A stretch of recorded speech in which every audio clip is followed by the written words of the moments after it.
पाली, सुधागढ़, रायगढ़ और कोकण में गणेश उत्सव का एक अलग ही उत्साह और उत्सव देखने को मिल रहा। हर घर में गणेश जी का आगमन हो चुका। हर साल की तरह इस साल भी भाजपा नेता प्रकाश भाव देसाई के पाली स्थित आवास पर बप्पा गणेश की विधिवत स्थापना की गई। बेहद सुंदर, मनमोहक गणेश प्रतिमा सभी का ध्यान अपनी ओर आकर्षित कर रही।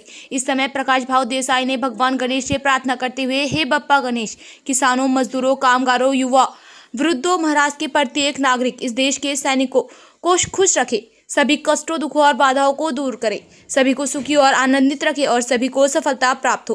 गणेश उत्सव के अवसर पर प्रकाश भाव देसाई के निवास पर विभिन्न धार्मिक और शैक्षणिक कार्यक्रम आयोजित किए जा रहे और मधुर भजन, आरती, कीर्तन आदि से वातावरण भक्तिमय हो रहा। प्रतिदिन विभिन्न क्षेत्रों के गणमान्य व्यक्ति, राजनीतिक नेता, आम नागरिक और गणेश भक्त भगवान गणेश के दर्शन के लिए आ रहे।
कोकणातील लोकप्रिय असा गणेश उत्सव सध्या धूमधाम आणि धूमधडाक्यात आणि अत्यंत उत्साही वातावरणात साजरा होतोय।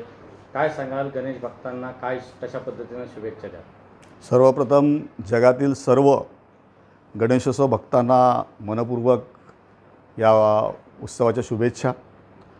वर्षभर सुखदुःखाच्या जीवनसागरामध्ये वेगवेगळी सुखदुःख सहन करून पुन्हा एकदा नव्या जोमानं, नव्या उमेदीनं, नव्या उत्साहानं प्रत्येक गणेश भक्त हा गणरायाच्या चरणी लीन झालेला आहे। संपूर्ण महाराष्ट्रातच नव्हे, कोकणातच नव्हे तर संपूर्ण देशात, जगात आज अमेरिकेपासून, कॅनडापासून सगळीकडे पाहिलं तर गणेशोत्सवाची धूम सगळीकडे आपल्याला पाहायला मिळेल। जगातील सर्वात मोठा सण आणि जगातील सर्वात मोठा उत्सव हा गणेशोत्सवाचा उत्सव असतो। पुन्हा एकदा नवी ऊर्जा घेण्यासाठी बाप्पाच्या चरणी लीन होऊन सर्व मंडळी नवी उमेद प्राप्त करून पुन्हा एकदा नव्या वर्षाला सामोरे जाणार आहेत। तसं पाहिलं तर गणेशोत्सवाच्या आगमनानंतरच नवीन वर्ष चालू होईल असं माझं स्वतःचं व्यक्तिगत मत आहे। शेतकरी असतील, या देशातील नागरिक असतील, त्यांच्या सुख समृद्धीसाठी आपलं काय साकडं असेल? माझा देश आणि माझे सर्व शेतकरी बांधव, कष्टकरी या सर्वांना सुखशांती लाभो, सुख समाधान लाभो, त्यांनी घेतलेल्या हातामध्ये कामामध्ये यश लाभो आणि दुःखापासून, संकटांपासून या सर्वांना दूर ठेव अशी प्रार्थना मी श्रीचरणी करेन।